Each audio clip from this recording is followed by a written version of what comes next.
Gold is for the mistress, silver for the maid, copper for the craftsman, cunning at his trade. Good, said the Baron, sitting in his hall, but iron, cold iron, is master of them all. So he made rebellion against the king his liege, camped before his citadel and summoned it to siege.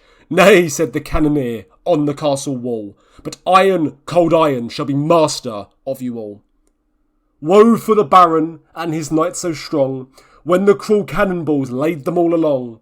He was taken prisoner, he was cast in thrall, and iron, cold iron, was master of it all. Yet his king spake kindly, Ah, how kind a lord! What if I release thee now and give thee back thy sword?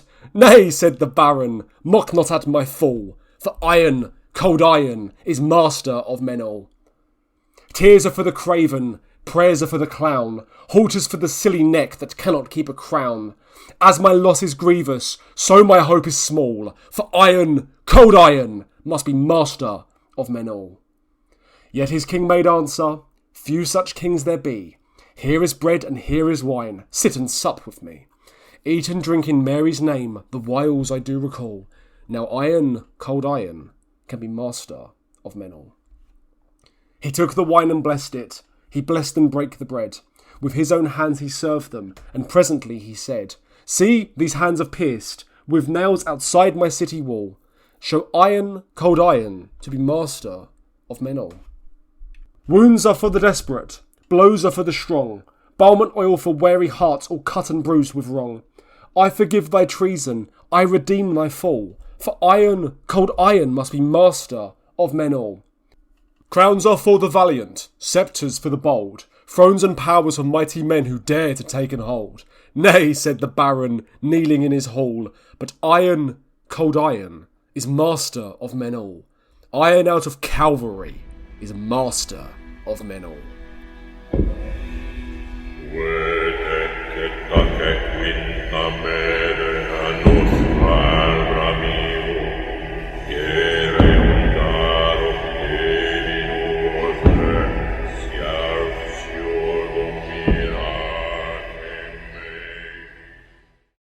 Good health to you and welcome to episode 7 of the Fire and Hammer podcast. My name is Gofi Cornwall and what a time it's been since we last spoke. It's been nearly 2 years since I wrapped up episode 6 of season 1 and I felt like we should kick off season 2 with a bang as I found my microphone, which is of course the most important element to doing a podcast. If you cast your minds back, those long ways, back to 2024, 2023, when we recorded season 1. In episode 4, I did a more free-form way of hosting it, and it was partly in light of the, Southport protests and, of course, the nature of them. And it was also partly as a test case to see how the podcast episode went. Now, I know quite a lot of you, thought quite favourably on that episode, and there was quite good, traction in, people's opinion of it. So I wanted to go back and, try this format again to see how it lands. And, it's a bit of a skill of mine, if I might, be so modest, that I can just talk, as my half is no doubt aware of. Of course, it's something that's very useful when it comes to holding rights. It's very, it's also equally useful when it comes to hosting a podcast, but there are some, down cases of it, like, for example, my poor missus. Now, on this topic of episode 7, I want to discuss technology. And before you run away and pause the podcast episode, and shut down your computer and, go and live in the woods, I want to just reassure you that this topic is not about trying to push one way or that on the opinion of how technology is interacted with in the pagan sphere, and it definitely isn't about trying to change opinions of technology. Now, that debate itself is something that, we can put aside for the moment. It's more so just a bit of a rambling about the concept of specialization, and more specifically about how technology, interacts with us in our day-to-day lives. And I want to open by just making it abundantly clear that I completely support tech skepticism, to look at any kind of new technology and to really judge it based on its merits, based on its use cases, and ask, why do we have to use this technology? It's really, really fundamental for us as pagans, but more importantly as Northern Europeans, to really look at the use case of new changes in our lives. Because fundamentally, the way that we live is a real balance between following our traditions and moving with the times as we go forward. And of course, as we as pagans know, tradition is not only fundamental, it's primary in the way that we have to approach living. The past is not the past in a linear sense. Time is cyclical, right? And time itself specifically is a flat circle. So when it comes to understanding how we adopt technology, I just want to firstly and lastly just make that point clear, that we do need to have skepticism with how we adopt technology and ask for the use case.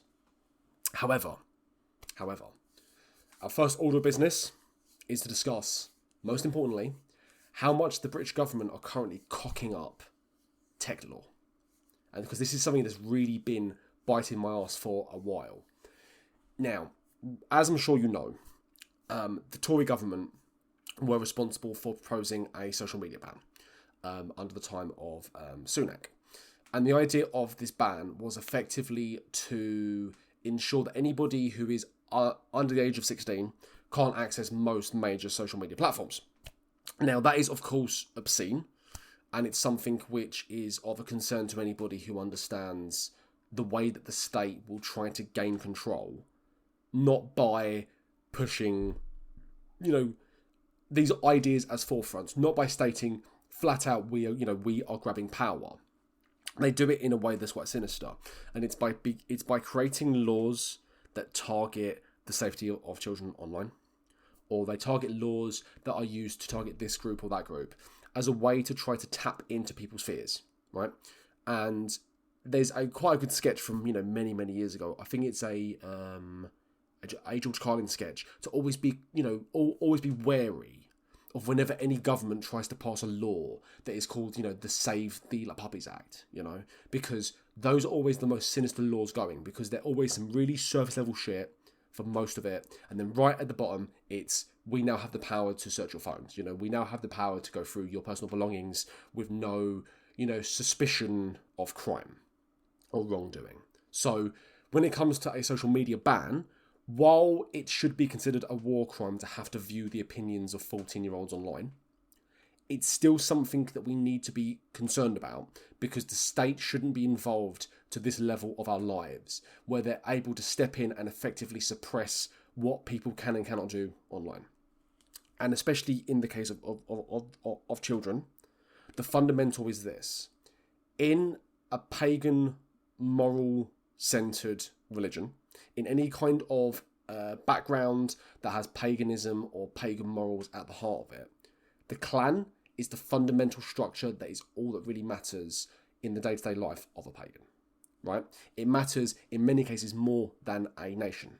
It matters in many ways more than a community. A clan is fundamental to the sinews of what makes the pagan collective as a whole, right? So when it comes to this idea of stopping people going online who are under 16, to access social media, that's not something that is up to a government to dictate. It's something that is up to parents to dictate for their own children as their guardians.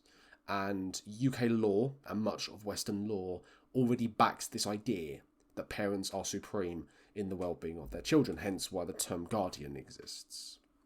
So we know that this is a massive state overreach, and is definitely being done as a way to effectively bring in more state-controlled media. And unfortunately, while it was proposed under the Tory government, it's now the Labour government who have now essentially taken the ball and they've run with it to the home line. They are going to be passing this following the consultation. Now, this isn't to say necessarily, though, that this is a L of the Labour government or an L of the Tory government, because of course we can look at the Tories and we can see that they were essentially useless in many ways, and the Labour government are unfortunately very effective, just in the wrong direction, and are actively malicious. But both of these parties are fundamentally part of the same, like a neoliberal system that exists in Britain. This neoliberal order that's been established since Blair, that uses World War II as a founding myth. We need to push back against this first and foremost, because it doesn't matter to what degree that us as pagans are, on the right of politics, if we can use this term right in a more abstract sense. The important thing that we have to reinforce is that we cannot allow state interference in our clans. We can't allow the government to start dictating, what we can and cannot do as individuals, when in reality the only thing that matters are the bonds that link us as family. It's the blood of our forefathers that brings us together. And it's this that the government is scared of the most. Because if they can keep us divided as just individual units of people, then that's how propaganda works so well. But if we adopt a clannish mentality, that's how we're able to exercise a real folk strength against state propaganda. And that's what they're terrified of. They're terrified of the British collective. And that's what we need to reinforce. So, from that topic, swiftly on to the next. The topic of VPNs in the UK. And this is something of a misnomer, and I will explain why, there's a bit of fear-mongering around the way the government is approaching essentially the fight, towards them effectively trying to ban VPNs. Now, first and foremost, I don't believe that the government is going to ban VPNs. And the reason why I don't believe they're going to ban VPNs is because they fundamentally cannot ban VPNs at the technological level, right? At its actual layer, you cannot destroy a VPN. Because a VPN is fundamentally a virtual private network that uses a proxy as a way to effectively move your traffic to a different location. So it effectively routes through something and basically filters it out so that the traffic, appears for all intents and purposes to be coming from somewhere else. Now, this is good in many cases. It's good for privacy. It's good for, corporate and state networks. It's good for, for security, massively good for security. And in the case of the usage in Britain, it's gone up 3,000% since they introduced the restrictions on various websites, including pornography. Now, this is not something that is surprising for most people that they would do this. Unfortunately, we do live in a culture of Coomers. But when it comes to the way that the government want to introduce, these restrictions on technology, they want to crack down on VPNs. They're going after the distribution channels. They're going after the Play Store and the iPhone store because they know that they can't break it at an actual structural level. If you tomorrow wanted to set up your own VPN, even outside of a corporate environment, you could do it with just 2 apps, right? You could use Tailscale to set up your own network, and then you could use fucking WireGuard, to actually connect and configure it. So it's not hard to set up your own VPN, and it isn't hard to learn how to, deal with this technology. And again, it's not something that they can fundamentally break, right? It's not something that they can really, stop you doing. The only thing they can do is lean on the companies, lean on these distribution chains in the same way that they have with age verification on varying websites, and of course with the way that they're now leaning on these app stores. So if you're concerned around a total VPN ban, don't be concerned, right? It's it's one of those things that once the cat's out of the bag, there's always methods of getting around it.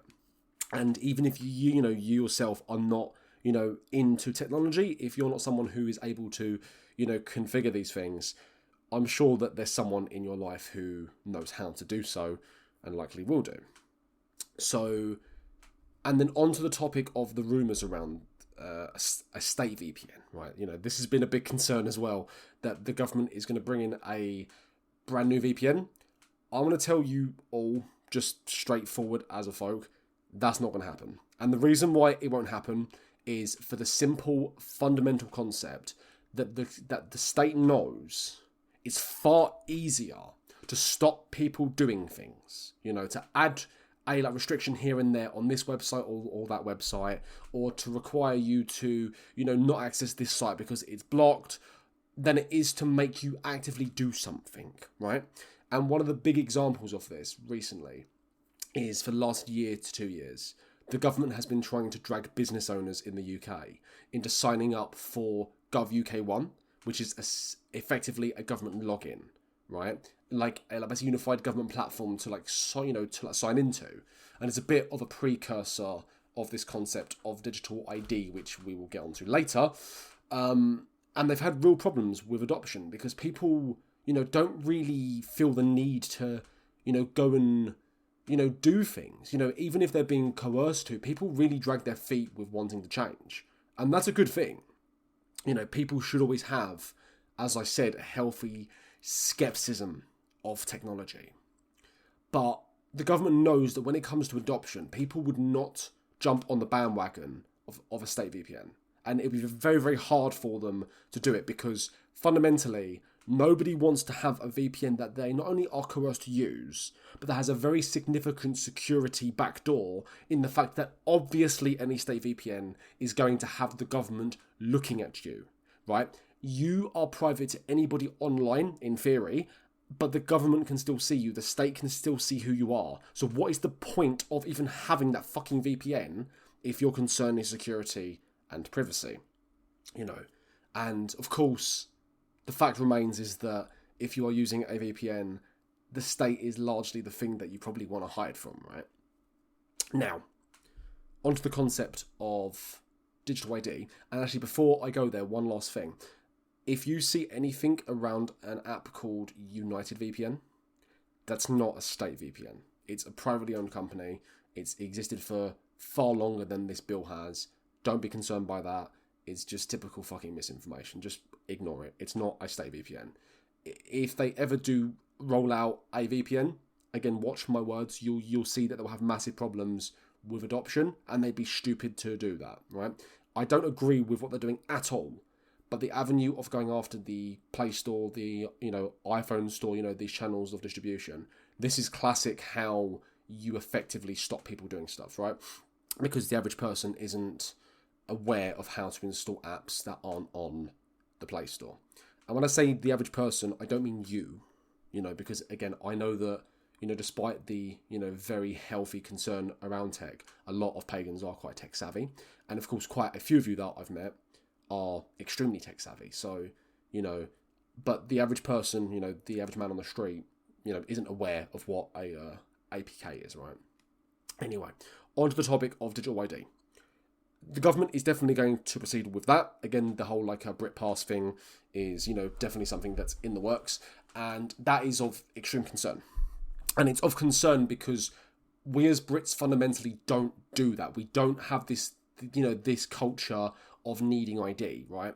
For a lot of Brits, especially the older lot, they're really scared of this being introduced. And for very good reason, because, again, as a culture, we just don't interact with technology in this way. We don't like to have a system where you have to present cards for this and that. It's bad enough that we need passports for things, right? And there's a reason why, so many Brits don't have passports. The requirement to have this is not only, punitive on people who are not technologically minded, that they're now being forced to install yet another fucking app and use yet another service to just want to live their lives. But it's also a fundamental shift in where the legality of the government sits. Now, I'll explain what I mean by that. Right now, when you order your passport, your information is stored, right? So, of course, they do know who you are. When you're born, your birth is, of course, registered. They know who you are through that. There's all of these systems in place that already exist to make sure that you are known through your life. School, national insurance, if you need to go to a fucking dentist or something, your information is stored here and there. But there's no real unified body, that interlinks all of it. Because, of course, there's so many different requirements. And then, of course, now, here comes BritPass, this way of effectively unifying data so that the state can basically collect you at every stage and have a single way of verifying for anything. And do not be fooled into thinking that this is anything but fucking nefarious. It is so heinous how they're handling this implementation and the reasons why they're doing this. Because it has nothing at all to do with ease or access or help. It's to do with control. Pure and simple, it's to do with control. Because once they have your data, once they have your name and all this information in one place, they can effectively monitor you for your whole life.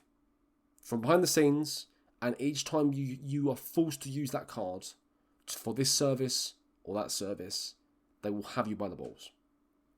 It's frankly disgusting. And it's exactly the kind of use case of technology where, as I go back to what I said at the start, that healthy skepticism that you have to implement to say to yourself, why are we using this technology? Why is it relevant? And why is it something that we have to use? Specifically, have to use. Why can't we do it in the old way?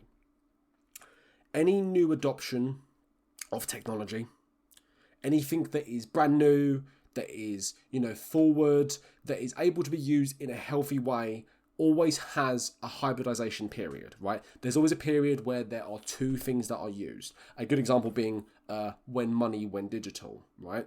Old cash has always existed. It still exists to this day. Thank the gods that it does, and I hope it continues. When they brought in digital cash, it's gone side by side. That's why ATM machines exist. That's why there's always been this transition into it, as opposed to it just being a total replacement. Because you can't force people to adopt something cold turkey without serious pushback. People don't like change. And in the case of our law concerning cash, I don't believe that there's going to be much scope for them actually getting rid of cash in our society. Now, the only way, though, and this is a point of call, you need to be able to use cash. You need to, as pagans especially, need to use cash more. Because if you don't use it, more services will start to cancel it, right? Not every place has to use cash. There's only a few places in the UK that are legally required to use cash, and those are the ones that concern debts, right?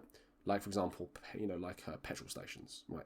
They need to use cash, as well as, of course, other payment services. But they need cash as a fundamental because of the nature of how law works with debt. Anyway, that aside, when it comes to understanding, this transition, as I said, there's always a hybrid period. In the case of them trying to push through digital ID, the hybrid period is the fact that we have already been conditioned to need ID in the first place. Now, we could go down the route of trying to essentially unravel every single part of law and legislation and requirement for ID for the past 100, 200, 300 years. But I think it's much more conducive to just focus in on a single issue and try to resolve things one thing at a time.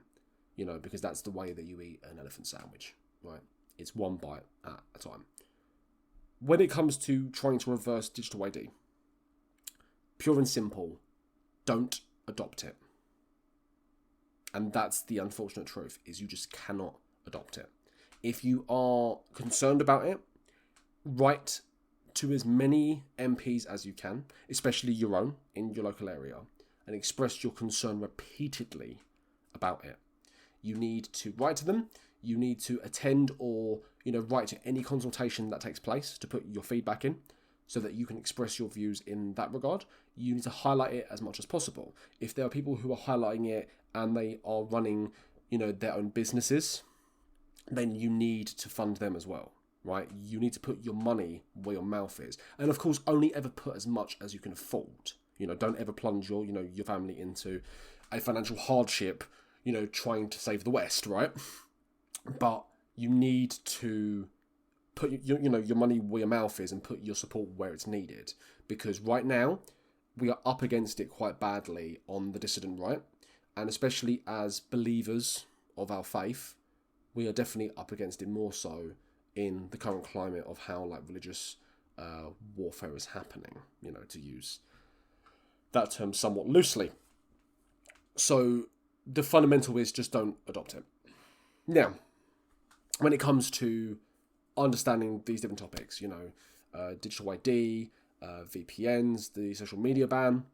Ultimately, where is this all leading to? And that's the real question, right? Because, of course, we want to effectively have a secure society, where, we live in a high trust environment, where we can leave our doors unlocked, where wages can pay for houses, where hard work is rewarded, and of course, as pagans specifically, where our deeds are all that matter for how we are judged, and our oaths are followed, and all of that jazz. Where it's leading to ultimately is where, every state in history has tried to do pending a collapse, to try and grab as much power as possible as a way to cling on to its own existence. Think of the state as a man falling off of a cliff, clawing at the sand, trying to get himself back up, right? We are an unproductive economy in the UK. We have most of our asset wealth locked in homes and not moving, right? The price of houses is at an artificial inflated rate because of the low supply and the increasingly high demand due to unrestricted immigration. And we're in a situation where the only thing that's really coming out of the UK in terms of actual productive value are essentially Mickey Mouse things like financial services. We used to be a manufacturing powerhouse, and we aren't that anymore since we gutted the industrial north. We are not in a good state, economically, socially, culturally, and the only thing that we have going for us is the fact that we are still in the UK a world leader in technology. Like, if you ever want to, judge whether or not the UK is still powerful in terms of its tech, look at our, point and laser defense systems, right? Look at how we've, developed in those fields, and look at how we still play such a crucial stage on the world stage in the supplying and, the creation of ammunition. However, it's not enough. For a nation that is so abundant in natural resources, of metals, of coal, of oil, we shouldn't be in the situation that we're in currently.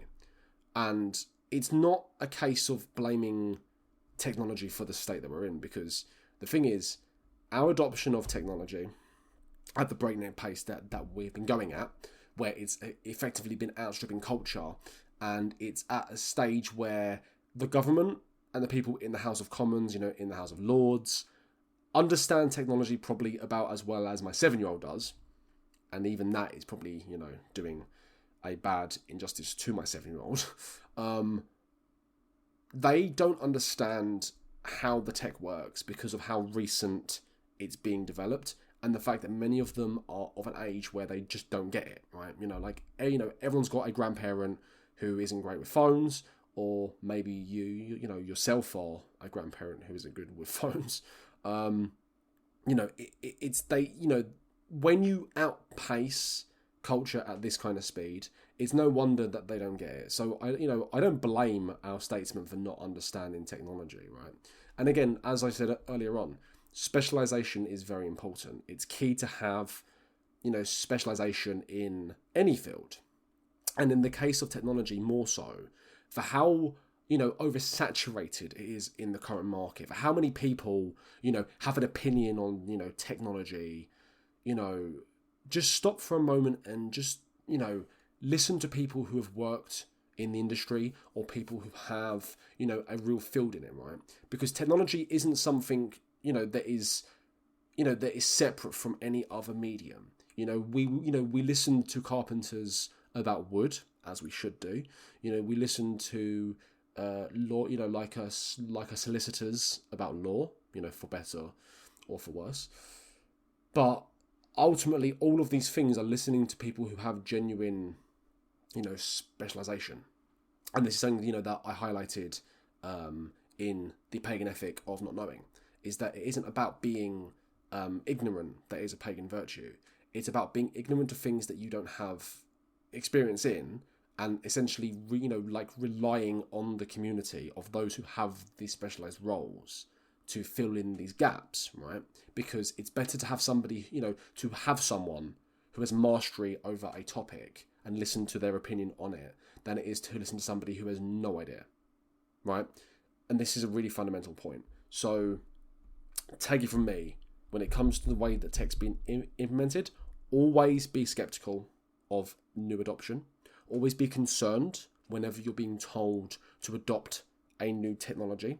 Always look at the use cases. Always ask yourself, why am I using this? Because, and especially for the engineers in the audience who have worked on the mechanical or architectural side of things, there is definitely scope for overcomplicating things. Things can be over-engineered, right? And when things are over-engineered, they're bound to break, because the best use of technology is when it's simple, it's built in a way that's direct, it's specialized, and it just works, right? And a lot of modern tech doesn't fucking work because it's over-engineered. Now, in wrapping up, I want to finish on just one note, because I know that a few of my friends, and a few of the creators that you most likely follow are YouTubers, and publish videos on these varying platforms. I want to highlight as well, at the end of this, small a diatribe about technology, that YouTube is going to soon be under concerns from the British government, because the British government is currently trying to ram through legacy media onto these platforms as a way to effectively, once again, boost their own control of the narrative. If you look at what's currently happening with it, we're expecting to see that the BBC, ITV and Channel 4, and, a few of the other platforms are going to effectively be latched on to a lot of these large, social media platforms that share streaming, like YouTube. This is another thing which I implore you to look at trying to fight back against, right? The freedom of information that we've had in this stage of the 21st century is good. It's good for our faith. It's good for the ability to share healthy criticism about the states that you live under. And it's so fundamental in sharing the truth to the average person on what's happening out there in the wider world. The state, and this isn't just the state in Britain, but states all around the world and throughout history have always tried to suppress truth, because you can't keep an ordered society if everybody knows the truth at all times. It's just a fundamental part of reality that those two things can't coexist. You can know some truth and have an ordered society. You can't know everything, because ultimately governments do have to make tough decisions, and they do have to do things that may seem counter to the interests of the people. I'm sure, as adults, we all understand that. However, when it comes to this move here, of them trying to essentially ram these legacy services into YouTube and into these other platforms, this is nothing short of them trying to once again control the narrative. They're trying to ensure that their power is enforced and that they can dictate what you believe and what you don't believe. That you can see only what they want you to see, and they don't want you seeing some other things. Don't forget as well, with the social media ban, they want to ban most platforms, but they will still allow Blue Sky. Because this is the point. They're able to control Blue Sky because it goes along with the narrative of what they want to push. They view Musk as a bit of a firebrand, and a third party. And again, this isn't to get into, the topic of that man in particular, because of course, everyone's got differing opinions on him. But in terms of Southport, in terms of, the more recent occurrences, X has been a fundamental platform in sharing freedom of speech in these areas. And for the dissident right especially, it's been fundamental. I close on these points here. Don't look at technology in all of the many, misuses that I've gone over in this episode as being something inherently evil. It's fundamentally a tool like any other, like a sword, like a chariot, even like an amulet, right?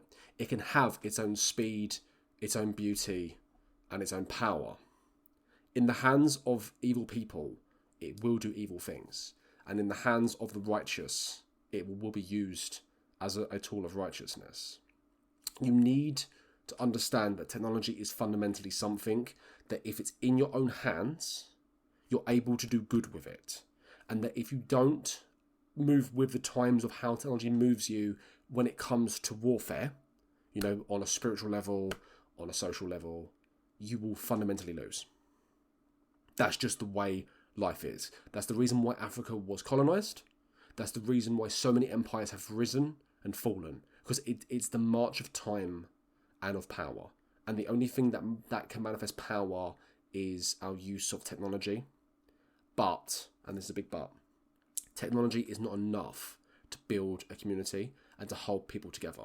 Society and culture are also fundamental pillars of what makes a people work.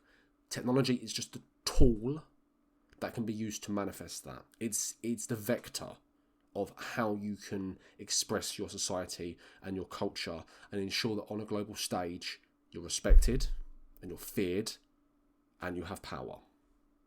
These are the fundamentals of reality. And as pagans, the one thing that we should always do is not be ignorant of reality and understand that we are as much part of the world as the world is part of us. And we are just as much part of our forefathers as our forefathers are part of us. And I'll leave you with one thing. If our forefathers could have Harley motorbikes, they'd be fucking happy. Hail the gods, and I'll see you soon. Thank you for listening to the Fire and Hammer podcast. If you'd like to keep up to date with any of the Order's activities or the activities of any guests featured on our show, please see our shared social media links. The Order greatly appreciates your support, for it is the heart of the fire that keeps us alive. Hail the gods.